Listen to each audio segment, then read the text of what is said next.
ভীষণই টেস্টি এবং ক্রিস্পি। দেখতে পাচ্ছেন কতটা সুন্দর হয়েছে চপগুলো, আলুর চপগুলো। ভীষণই ইউনিক স্টাইল আমি কিন্তু আজকে করেছি এটা। তাহলে চলুন আমি দেখে নিই কীভাবে এই আজকের আলুর চপটা আমি বানাই। আলুর চপ বানানোর জন্য আমি এখানে 3টে আলু নিয়েছিলাম, আগে থেকে সেদ্ধ করে নিয়েছিলাম, মেখে রেখে দিয়েছি আলুটাকে। এইবার এই আলুটাকে আমি ভেজে নিব মশলা দিয়ে কিছু।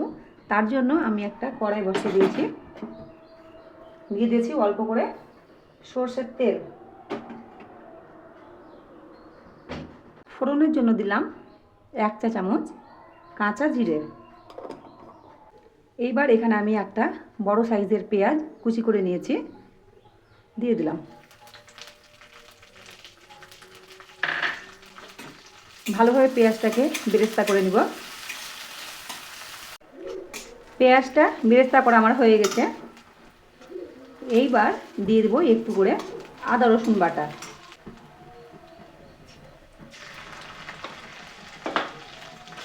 ভালোভাবে আদা রসুন বাটাটাকেও ভেজে নিব বেরেস্তার সঙ্গে। এবার দিয়ে দেবো পরিমাণ করে লবণ, হলুদ, মিক্স মশলা বাড়ির তৈরি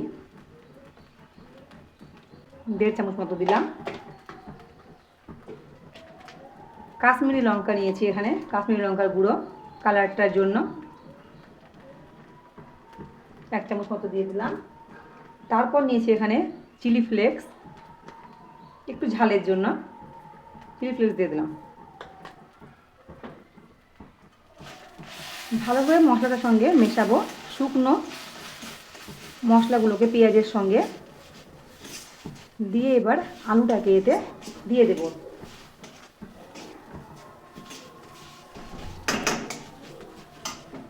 এই যে আলুটা ভালোভাবে মশলার সঙ্গে আলুটাকে মিশিয়ে নিব। তারপরে একটা থালাতে আলুটাকে তুলে নেব, দিয়ে ঠান্ডা করব।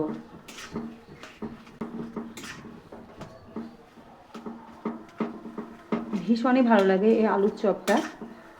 আর এই যে ভাজছি আলুটাকে সেদ্ধ করার পরে যেটা বেরেস্তার সঙ্গে, এটার জন্য কিন্তু আলু চপটা ভীষণই টেস্টি হয়। ভালোভাবে একটু মিশিয়ে নেব।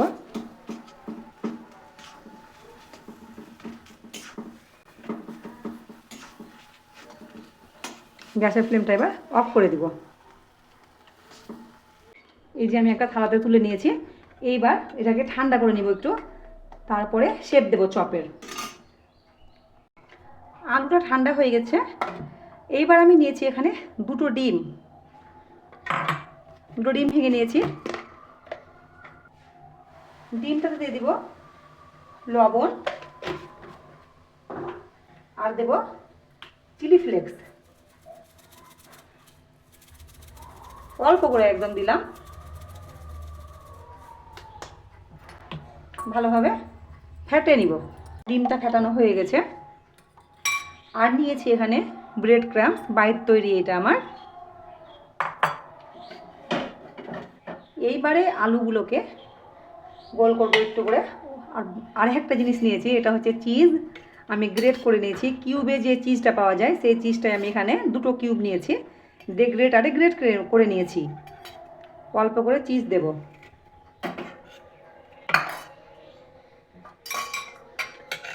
সব প্রথমে একটু করে আলু নিয়ে নিলাম, আলুটাকে গোল করে নিলাম, দিয়ে এখানে একটু আঙুলটা বসিয়ে চাপ দিয়ে হালকা গর্ত করে নিয়ে এখানে দিয়ে দিব একটু করে চিজ।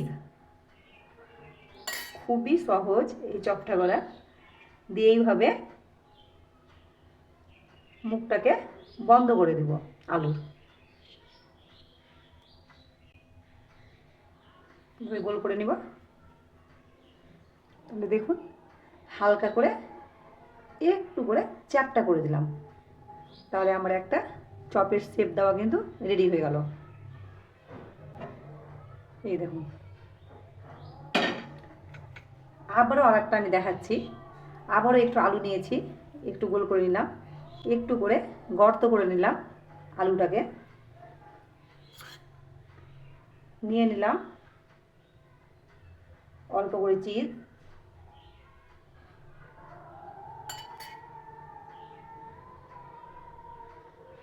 এইভাবে 4 সাইড থেকে এটাকে মুখটাকে বন্ধ করে দেবো। আলু বন্ধ হয়ে গেছে, এভাবে গোল করে নিলাম, দিয়ে হালকা করে চাপটা, আরেকটা রেডি হয়ে গেল। একই রকমভাবে আমি সমস্তগুলো করে নিব। আমি সবগুলো আলুর ভেতরে চিজ ভরে নিয়ে একটু করে হালকা করে চ্যাপটা করে দিয়েছি। এইবার প্রথমে একটা করে এই আলু চপগুলো নেব আর ডিমের মধ্যে দিয়ে তুলে নেব। তুলে নিলাম, দিয়ে সঙ্গে সঙ্গে দিয়ে দেবো ব্রেড ক্রাম্বসের উপরে। কোট করে নেব, ব্রেড ক্রাম্বস দিয়ে ভালোভাবে একদম কোট করে নিব।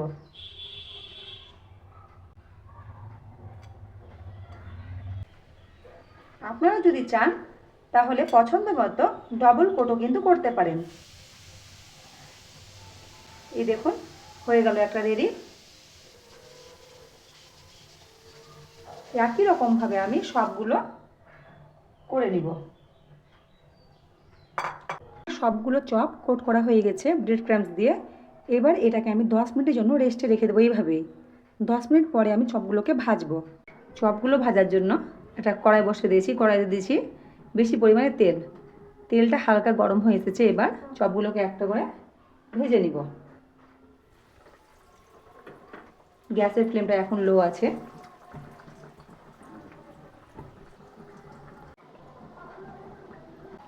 গ্যাসের ফ্লেমটা এবার মিডিয়ামে করে দিলাম। 1 মিনিট পরে চপগুলোকে উল্টে দেব। এইবার উল্টে দিব।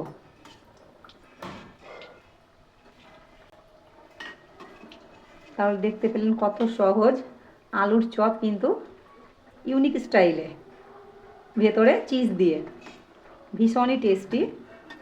আপনারা কিন্তু অবশ্যই ট্রাই করবেন এইভাবে, সবাই কিন্তু খুবই পছন্দ করবে। আজকে আমি এই চপ কিন্তু ইফতারে পরিবেশন করব।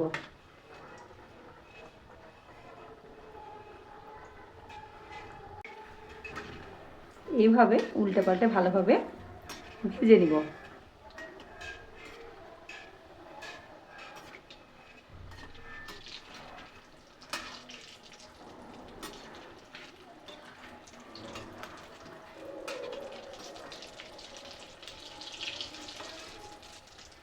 এবার তুলে নিব চপগুলোকে। এক ব্যাচ কিন্তু ভাজা হয়ে গেছে চপ।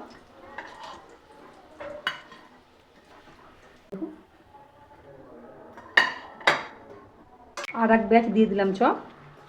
একই রকমভাবে আমি সবগুলো চপ ভেজে নিব। একটা আপনাদের চপগুলো আমি ভেঙে দেখাই কেমন হয়েছে ভেতরটা, যেহেতু চিজ ভরা আছে ভেতরে। এই দেখুন, ভীষণই টেস্টি। তাহলে আজকে আমার ভিডিও আপনাদের কেমন লাগলো? দেখুন আমার সমস্ত চপ ভাজা হয়ে গেছে।